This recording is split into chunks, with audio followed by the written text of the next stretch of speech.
예, 오늘도 하나님이 우리에게 좋은 하루 허락해 주셨습니다. 우리 좌우에 있는 분, 앞에 있는 분 모시고 인사합시다. 사랑하고 축복합니다. 예, 어느덧 목요일이 되었습니다. 오늘은 아하스는 왜 그토록 우상을 섬겼는가라는 제목으로 함께 말씀을 나누겠습니다. 어제는 요담 왕이었죠. 요담의 아들 아하스. 예, 요담 다음에 아하스가 이제 왕이 되었습니다. 요담의 왕이 아하스가 되었죠. 20세의 오늘 나이에 왕이 되어서 16년을 통치했습니다. 그러니까 36살까지 살고 죽었어요. 엄청 단명한 거죠. 뿐만 아니라 단명한 것이 문제가 아니고 그가 왕위에 있을 때 이스라엘이 영적으로 국가적으로 거의 바닥을 쳤습니다. 북이스라엘에서 가장 악한 왕 하면 아합이고요. 남유다에서 가장 악한 왕 하면 므낫세인데 남유다의 계열의 왕 중에 므낫세 다음으로 악한 왕 그러면 아하스라고 생각하시면 됩니다. 그 정도로 악명 높았던 왕이죠.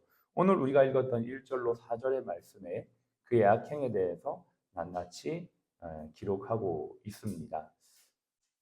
하나님께서 좀 그런 것 같아요. 우리 인생을 이렇게 평가하실 때 예수님도 그가 행한 대로 심판을 받는다고 했는데 그래서 우리는 이 세상을 잘 살아야 된다라는 생각을 합니다.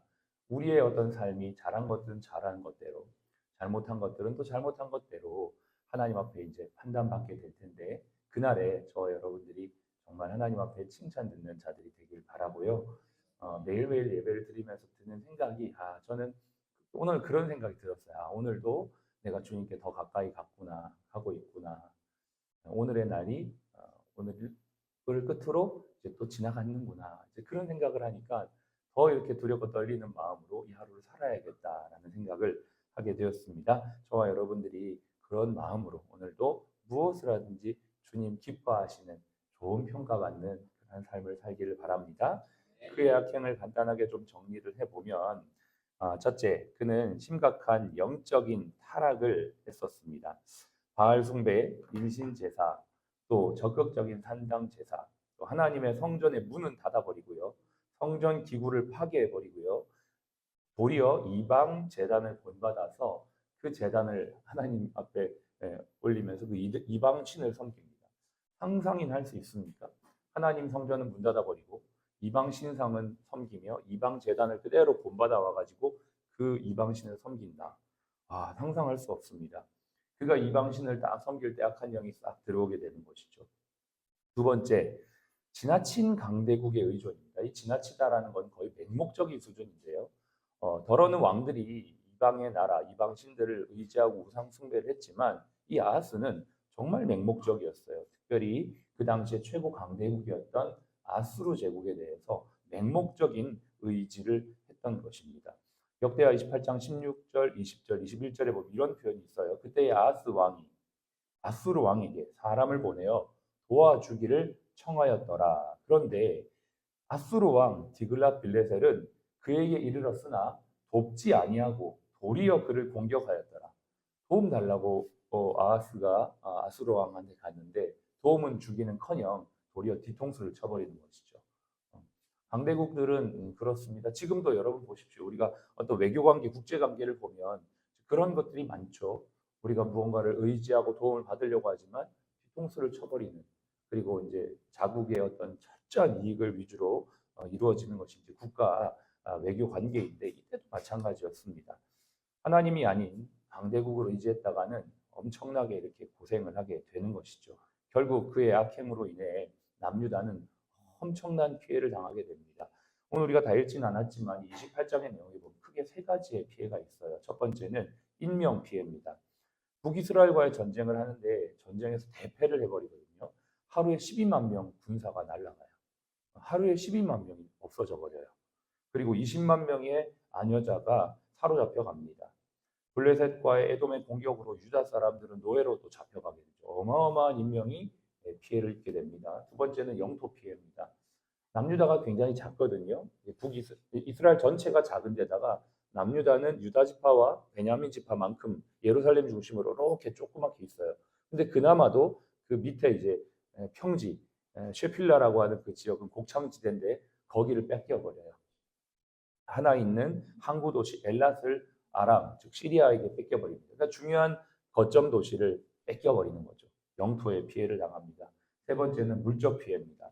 아수르한테 도움을 청하니까 뭘 바쳐야 되잖아요. 조공을 갖다 바쳐야 되는데 갖다 바칠 게 없어가지고요. 여호와의 왕궁에 있는 그런 것들, 기구들, 놋재단들 그거 다 녹여가지고 갖다 바칩니다. 얼마나 굴욕적입니까? 하나님 앞에 예배드리는 것도 이렇게 녹여가지고 그 기물들을 가지고 조공을 바치고 또 아수르의 속국이 돼서 지속적인 조공을 바치는 그러한 물적인 피해를 당하게 되는 것이죠. 우상을 섬겼을 때 이러한 피해들이 이렇게 오는 것들을 봅니다. 우리가 세상을 쫓아가고 하나님이 아닌 것들을 쫓아갈 때 그것이 마치 나에게 행복을 줄 것 같지만 사실 그렇지 않죠. 우리의 마음도 몸도 물질도 피폐하게 되는 많은 분들의 고백과 간증을 듣습니다. 하나님을 잘 안 믿고 살다가 내가 물적으로, 육적으로, 건강적으로, 관계적으로 다 고난당해서 이제 하나님 앞에 두 손 들고 옵니다. 그때라도 돌아오면 다행이에요. 오늘 이 아하스처럼 그것도 정신 못 차리고 그냥 끝까지 가다가 끝나는 그러한 안타까운 모습이 이러한 아하스의 모습이었던 것이죠. 이 아하스의 모습은 이사야 7장에도 등장을 합니다. 여러분 이사야 보면은 이사야서가 기록되어질 당시가 우시야, 요담, 아하스 왕 때의 이야기입니다. 그러니까 이제 남유다가 가장 번성했던 때를 찍고 떨어지면서 가장 어려운 시간을 지나갈 때 그때에 누가 등장했냐면 이사야 선지자가 등장을 했던 것이죠. 이사야 7장에 보면 이렇게 말합니다. 우시야의 손자요 요담의 아들인 유다의 아하스 왕 때에 아람의 르신 왕과 르말리아의 아들 이스라엘 베가 왕이 올라와서 예루살렘을 쳤다. 그러니까 지금 어떤 상황이냐면 그 당시에 최강대국이었던 아수르가 막 발흥하는 때였고 그 아수르를 대적하려고 북이스라엘과 아람, 수리아가 하나로 뭉쳐져서 반아수르 연대를 형성합니다. 그리고 유다 왕에게 사람을 보내어서 지금 아수르가 저렇게 강대국이 되어서 우리 다 지금 삼키려고 하니까 우리 북이스라엘과 아람과 남유다 요 세 나라만이라도 반아수르 연대를 뭉치자라고 제안을 하는데 남유다 아하스 왕은 거절합니다. 했다가 안 될 것 같거든요. 도저히 강대국 아수르하고는 게임이 우리가 연합을 해도 안 될 것 같다고 생각하고 이 남유다 아하스는 친아수르 정책으로 돌아서게 되죠. 그럴 때 북이스라엘과 아람이 연합해서 안 되겠다. 남유다를 먼저 치자. 그리고 여기를 우리가 포섭을 해서 같이 해야겠다. 지금 그런 국제 상황이 이사야 7장의 내용이었습니다. 그러면서 7장 2절에 이렇게 돼 있어요. 왕의 마음이 그의 백성의 마음이 숲이 바람에 흔들림 같이 흔들렸더라. 숲이 바람에 흔들림 같이 왕과 백성들의 마음이 막 요동을 치기 시작하는 것입니다.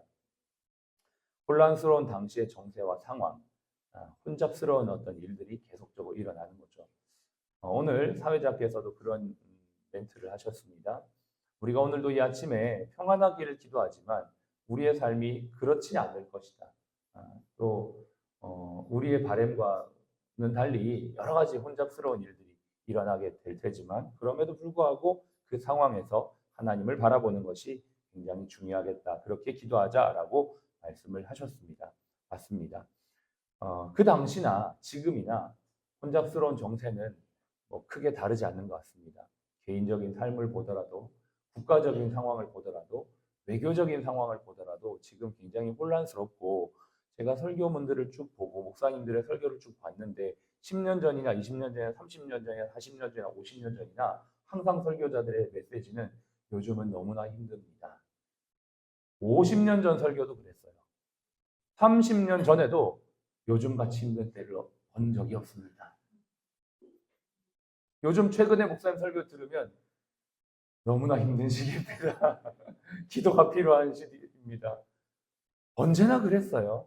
그게 BC 735년 이사야가 사역했을 때나 아하스가 있을 때나 지금이나 혼란은요. 주님 다시 오실 때까지는 멈추지 않습니다.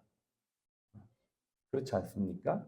근데 문제가 무엇입니까? 하나님이 혼란스러운 상황을 잠재워 주십시오. 이게 아니고 혼란스러운 상황에서도 우리의 마음이 잠잠하게 주를 바라볼 수 있게 해주십시오. 이게 바로 신앙인 줄로 믿습니다.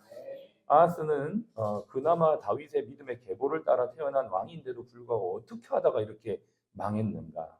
크게 두 가지 이유를 생각해 볼 수 있습니다. 첫째, 불신앙입니다. 불신앙이 무엇입니까? 하나님의 말씀을 믿지 않는 겁니다. 불신앙은 눈에 보이지 않는 하나님보다 눈에 보이는 강대국, 눈에 보이는 상황이 더 크게 보이는 것입니다. 신앙은 보이지 않는 하나님을 믿고 잠잠하고 담대하게 살아가는 것입니다. 평안함과 감사를 잃지 않는 것입니다. 이사야는 두려워하며 숲이 바람에 흔들림 같이 흔들리는 아하스에게 이런 말씀을 이사야 7장에서 전합니다. 그때 여호와께서 이사야에게 이르시되 아하스를 만나 그에게 이르기를 너는 삼가며 조용하라. 잠잠하라는 것입니다. 두려워하지 말고 요동치지 말라라는 것입니다. 그 뒤에도 계속적으로 두려워 말며 낙심하지 말라. 하나님께서 함께 하신다. 그리고 주 여호와의 말씀이 그 일은 즉 북이스라엘과 아람이 연합해서 너희 남유다 치려고 한 그 일은 서지 못하며 이루어지지 못한다라고 말씀하십니다. 상황이 어찌하든지 하나님의 말씀은 그거 이룰 수 없는 일이니까 아하스야 두려워 말고 걱정하지 말라라고 얘기하죠. 그러면 신앙의 반응이 무엇입니까? 그 말씀을 믿는 거죠. 근데 그걸 믿지 못한 것이죠. 이렇게 말합니다. 만일 너희가 굳게 믿지 아니하면 너희는 굳게 서지 못하리라. 신앙을 가지고 믿고 나아가야 된다라고 말하고 있는 것입니다. 그런데 그는 신앙적 선택을 못합니다. 두 번째 이유, 그는 이성에 따른 실용주의 노선을 걷습니다. 리더가 된다는 건 어떤 일을 결정해야 되는 것인데 그 결정의 기반이 이성과 객관적인 수치를 기반으로 해서 실용주의 노선으로 선택해버리는 거죠. 여러분 이것이 잘못된 건 아니죠. 하나님은 우리에게 지정의를 주셨습니다. 우리의 지식, 즉 이성을 사용해서 하나님의 말씀을 이해하고 깨달아서 그것을 믿음으로 반응하도록 하나님은 우리에게 이성을 주셨지만 이성만 있는 것이 아니잖아요. 이성적 판단으로만 신앙적 결정을 하는 게 아니란 말이에요. 때로는 하나님은 이성을 넘어서서 역사하시는 분이십니다. 그러니까 이걸 이성적으로 이해하고 판단해서 실용적인 선택을 하려고 하는 아하스에게 하나님이 뭐라고 7장에는 말씀하시냐면 이렇게 말씀하십니다. 너무나 잘하는 말씀. 그러므로 주께서 친히 징조를 너에게 주시니 보라 처녀가 잉태하여 아들을 낳을 것이다. 그 이름을 임마누엘이라리라. 이건 전혀 이성하고 상관없는 거죠. 처녀가 잉태한다? 과학적이지도 이성적이지도 않아요. 그런데 이성에 근거하여 실용주의적 노선을 걸으려고 하니까 하나님은 이성을 뛰어넘어 역사하는 분이란다. 아하스야, 처녀가 잉태해서 아들을 낳을 것이고 그 아들이 바로 메시아로 오실 우리 주 예수 그리스도에 대한 예언이라는 걸 이때 벌써 700년 전에 예수님 탄생하기 700년 전에 예언하고 있었던 것입니다. 여러분 우리는 오늘도 현실의 세상을 이성적으로 살아가야만 하지만 이성을 판단하여 이성을 근거하여 실용주의적 선택을 하는 것이 신앙을 저버릴 수 있다는 것을 이해하셔야만 합니다. 때론 하나님은 이성을 넘어서서 경험을 넘어서서 역사하시는 하나님이신 것을 믿으시길 바랍니다. 그 하나님은 지금도 우리와 함께 하시는 임마누엘 하나님이십니다. 제가 어저께 한 전화를 받았습니다. 너무 반가운 전화인데요. 제가 남양주에서 교회가 있을 때 바로 앞에 카페 사장님이셨습니다. 그때는 그분이 예수를 안 믿었어요. 교회 바로 앞에 있는 카페여서 자주 가고 교제하다가 복음을 전하게 됐습니다. 복음을 전했을 때 그분이 별로 이렇게 반응하지 않더라고요. 그런데요, 그분이 예수를 믿었어요. 그리고 어저께 전화가 와가지고 목사님 저 카페를 폐업하게 되었습니다. 기쁘게 얘기하는 거예요. 안 좋은 일인데 그 모든 과정에 하나님의 인도하심이 있었고 그 어려운 상황 속에서도 하나님의 놀라우신 도우심으로 자기가 되었다. 이성적으로 생각할 수 없는 일들이 하나님의 은혜 가운데 신앙적으로 풀어나가는 것들을 자신이 경험하면서 간증을 하는 거예요. 그러면서 제 손을 꼭 잡고 제가 제일 힘들었을 때 도움을 주셨던 분이셨어요 라고 얘기를 하는데 전 너무 감사한 거예요. 한 영혼이 주께로 돌아오는 그 일에 내가 쓰임을 받았다는 것, 그리고 이성의 상황, 이성적 판단의 어떤 상황에서도 하나님을 경험했던 그의 고백이 얼마나 은혜가 되던지요. 감사했었습니다. 오늘도 하나님은 저와 여러분의 삶에 이성과 경험과 이 모든 것들을 넘어서 역사하시는 분인 줄로 믿습니다. 우리 안에도요, 아하스 같은 말씀을 온전히 신뢰하지 못하는 불신앙이 있을 수 있고 이성에 근거한 판단과 생각을 해서 하나님에 대한 믿음이 없어질 수도 있습니다. 그러나 오늘 다시 한번 저와 여러분들이 말씀 앞에 섭시다. 우리 안에 있는 아하스의 모습이 있어요. 그것들을 내려놓고 하나님 앞에 믿음으로 결정하여 나아갈 수 있는 그러한 저와 여러분들이 되시길 바랍니다. 임마누엘의 하나님은 지금도 당신과 함께 하십니다. 임마누엘의 하나님은 지금도 우리와 함께 하십니다. 우리 옆에 있는 분에게 한번 인사하겠습니다. 임마누엘의 하나님이 지금도 당신과 함께 하십니다.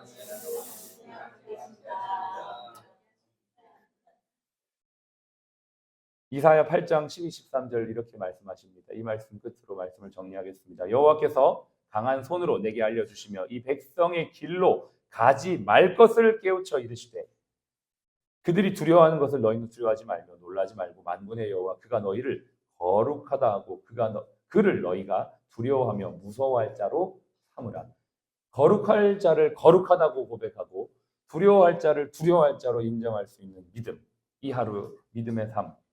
불신앙, 이성에 근거한 실용주의가 아니라 신앙주의로, 말씀에 근거한 신앙주의로 걸어갈 수 있는 저와 여러분 되시기를 주의로 축복합니다. 기도하겠습니다. 같이 기도합시다. 오늘 말씀 붙잡고 하나님, 그렇습니다. 내 안에도 아하스 같은 모습이 있음을 고백합니다. 회개합니다. 주님, 날마다 주님 품 안에 거하고 잠잠하게 두려워 말고 말씀에 근거한 신앙주의로, 신앙 중심으로 걷는 우리와 우리 병원, 우리 모든 환우들이 되게 하시고 우리 가정과 교회와 성도들이 되게 하시고 오늘도 만나는 자들에게 이 예수 복음을 증거하는 삶이 되게 하여 주옵소서. 기도하겠습니다.